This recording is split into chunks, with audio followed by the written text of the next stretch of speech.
డెఫినెట్గా ఏదైతే సీజేపీ ఉందో కాకరోజ్ జనతా పార్టీ ఒక ఉద్యమాన్ని ఆందోళన స్టార్ట్ చేసిందో దానికి సంబంధించినటువంటి ప్రధానమైనటువంటి డిమాండ్ ఈరోజు పూర్తయింది అనుకోవచ్చు. ఈరోజు కేంద్ర విద్యాశాఖ మంత్రి అదేవిధంగా ధర్మేంద్ర ప్రధాన్ ఎవరైతే ఈ మొత్తం ఆందోళన ఎవరి కోసమే జరుగుతుందో ఆయన తన రాజీనామాకు సంబంధించినటువంటి పత్రాన్ని ఇచ్చారు.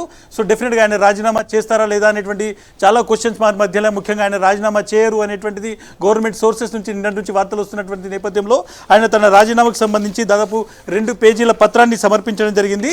నేను గత 4 దశాబ్దాలుగా విద్యార్థి ఉద్యమాల్లో ఉన్నాను, విద్యార్థులకు సంబంధించినటువంటి సమస్యలు నాకు తెలుసు అనేటువంటి ఒక మాటతోని హిందీలో ఉన్నటువంటి తన రిజిగ్నేషన్ పేపర్ ఆయన విడుదల చేయడం జరిగింది. ముఖ్యంగా ఆయన చాలా విషయాలను జంతర్ మంతర్ దగ్గర జరుగుతున్నటువంటి ఆందోళనకు సంబంధించి రాశారు. అదేవిధంగా భారత యువశక్తి ఏదైతే ఉందో అది పూర్తిగా తన చదువుల మీద కాన్సన్ట్రేట్ చేయాలి అనేటువంటి మాటలు ఇక్కడ రాశారు. అదేవిధంగా ఆయన రాసినటువంటి కొన్ని మాటలు నేను హిందీలో ఉన్నాయి చెప్పేటువంటి ప్రయత్నం చేస్తాను. पिछले 10 दिनों का घटनाक्रम देखकर मेरा मन दुखी है. यह मेरे लिए व्यक्तिगत प्रतिष्ठा का विषय नहीं है. भारत की युवा शक्ति ही इस देश की असली ताकत है. देश की युवा शक्ति को भ्रम के कुचक्र के ఫస్నే నహీ దేంగే యహీ మేరా సంకల్ప హై. అంటే గత 10 రోజుల నుంచి జంతర్ మంతర్కి సంబంధించినటువంటి చోట్ల ఆందోళన జరుగుతున్నటువంటివి ఏదైతే ఉందో అది చూసిన తర్వాత నా మనసు తీవ్ర ఆందోళనకు గురైంది. కొంతమంది ఈ భారత యువశక్తిని భారతకు సంబంధించినటువంటి యువకులను తప్పుదారి పట్టించేటువంటి ప్రయత్నం చేస్తున్నారు, దీన్ని వేరే దారిలోకి తీసుకెళ్లేటువంటి ప్రయత్నం చేస్తున్నారు. అది నాకు నచ్చలేదు అనేటువంటి విషయం కూడా ఆయన ఇక్కడ క్లియర్గా చెప్పడింది. मैं आदरणीय प्रधानमंत्री जी के मार्गदर्शन, विश्वास और निरंतर सहयोग के लिए हार्दिक कृतज्ञता व्यक्त करता हूं.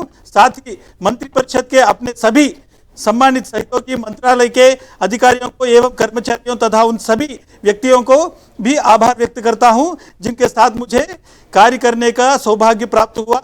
అంటే ప్రధానమంత్రితో సహా తన మంత్రిమండలికి కూడా ఆయన కృతజ్ఞత తెలియడం జరిగింది. అదేవిధంగా లాస్ట్ లైన్ ఇంపార్టెంట్ లైన్ చెప్తాను. करियर बनाने पर फोकस करें, इसी बात पर विचार करते हुए मैंने अपना त्यागपत्र माननीय प्रधानमंत्री जी को भेज दिया है. అంటే విద్యార్థులు ఎవరైతే ఆందోళన చేస్తున్నారో వాళ్ళు తమ కెరీర్ మీద ఫోకస్ చేయాలి.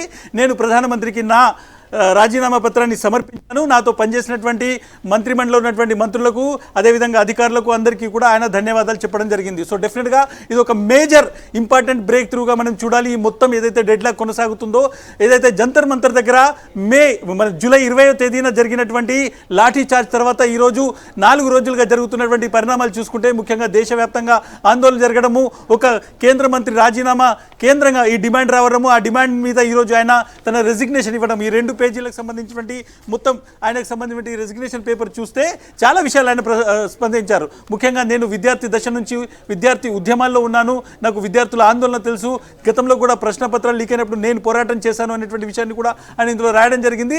బట్ ఓవరాల్గా భారతీయుల యువశక్తిని, భారతీయుల్లో ఉన్నటువంటి యువతను కొంతమంది తప్పుదారి పట్టించేటువంటి కుట్ర చేస్తున్నారు. ఈ కుట్రలో భాగం కాకూడదు, ఈ కుట్రను ఇంకా ముందుకు కొనసాగించకూడదు అనేటువంటి ఉద్దేశంతో నేను ఇమీడియట్గా నా రాజీనామా పత్రాన్ని ప్రధానికి పంపిస్తున్నాను అనేటువంటి విషయాన్ని చెప్పడం జరిగింది. సో డెఫినెట్గా చాలా విషయాలు ఉన్నాయి. ఈ విషయాలకు సంబంధించి మనం చూసుకుంటే గత 2-3 రోజుల నుంచి చూస్తే నిజంగానే ఇది కాక్రోజ్ జనతా పార్టీ స్టార్ట్ చేసిన ఉద్యమం అయినప్పటికీ ఇందులో అన్ని వర్గాల ప్రజలు, ముఖ్యంగా పొలిటికల్ పార్టీస్ కంపల్షన్తో ఇందులోకి వచ్చినటువంటి పరిస్థితి కనిపించింది. బట్ దేశవ్యాప్తంగా అది ముంబై కావచ్చు, అది బెంగళూరు, హైదరాబాద్, విజయవాడ ప్రతి చోట కూడా విద్యార్థులు పెద్ద ఎత్తున ఈ ఆందోళనకు సపోర్ట్ చేసినటువంటి పరిస్థితి కనిపించింది. ఈ ఆందోళనలో కదిలి వచ్చినటువంటి సిచ్యువేషన్ కనిపించింది. ప్రధాని నరేంద్ర మోదీ డైరెక్ట్గా రీల్స్ రిలీజ్ చేసి ఇన్స్టాగ్రామ్లో డైరెక్ట్గా యువతతో కనెక్ట్ అయ్యేటువంటి ప్రయత్నం చేశారు.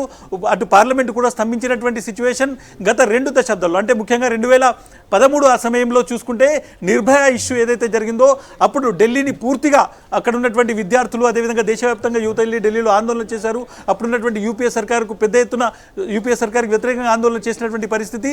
ఆ తర్వాత ముఖ్యంగా ఎన్డీఏ గవర్నమెంట్ వచ్చిన తర్వాత మనం రైతుల చట్టాలకు సంబంధించినటువంటి కొంత ఆందోళన చూసినాము. ముఖ్యంగా పంజాబ్, హర్యానా నుంచి వచ్చినటువంటి రైతులు ఢిల్లీలో ఆందోళన చేశారు, షాహీన్ బాగ్ ఉద్యమం చూసాము. కానీ దానికి మించి విద్యార్థులు, అది అన్ఆర్గనైజ్డ్గా ఉన్నటువంటి యువత ఒక కాక్రోజ్ జనతా పార్టీ ఇచ్చినటువంటి పిలుపు మేరకు చేసినటువంటి ఆందోళన ఈ మొత్తం పరిణామాల క్రమంలో చూసుకుంటే ఈరోజు ఈ రాజీనామా అనేటువంటిది వచ్చింది. డెఫినెట్గా ఎందుకు రాజీనామా చేయాలి అనేటువంటి డిమాండ్ చాలా రోజుల నుంచి కొంతమంది వ్యక్తం చేస్తున్నారు. బట్ చాలామంది మిగిలిన వాళ్ళు చెప్పేటువంటి మాట ఏంటంటే ఇది ఒక విన్నింగ్ ఫేజ్గా, అంటే విద్యార్థులు చేసినటువంటి ఆందోళనకు ప్రభుత్వము స్పందించింది అనేటువంటి ఒక విన్నింగ్ ఫేజ్గా ఈ రాజీనామా ఉండాలి అనేటువంటిది చాలామంది చెప్పారు.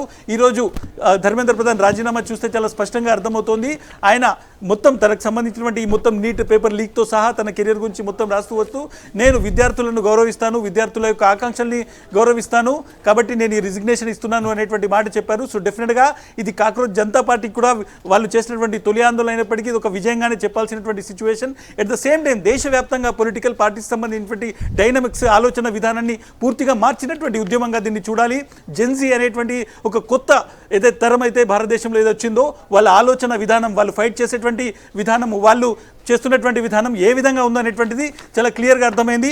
ముఖ్యంగా ఇందులో పూర్తిగా ఏం జరుగుతోంది, ఎక్కడ ఎటువంటి గొడవ జరుగుతోంది అనేటువంటి చాలా స్పష్టంగా మనకు అర్థమవుతుంది. ఒక విధంగా ఢిల్లీ జంతర్ మంతర్ దగ్గర జరుగుతున్నటువంటి సంబరాలకు సంబంధించినటువంటి విజువల్స్ చూస్తున్నాము. ఒక విధంగా సీజేపీ తనకు సంబంధించినటువంటి మొత్తం విజయాన్ని అక్కడ చూపెడుతోంది. ఏ విధంగా వాళ్ళు సంబరాలకు సంబంధించినటువంటి స్పీచెస్ ఇస్తున్నారు. ముఖ్యంగా సీజేపీకి సంబంధించినటువంటి ముఖ్యమైనటువంటి నాయకులు మనం స్క్రీన్లో చూడొచ్చు. ఇది మొదటి విజయము. కాక్రోచ్ జనతా పార్టీ అనేటువంటి ఒక జనతా పార్టీ అనేటువంటిది ఒకటి స్టార్ట్ అయింది. మరిన్ని అప్డేట్స్ కోసం ఛానల్ ను సబ్స్క్రైబ్ చేయండి. నోటిఫికేషన్స్ కోసం బెల్ ఐకాన్ పై క్లిక్ చేయండి.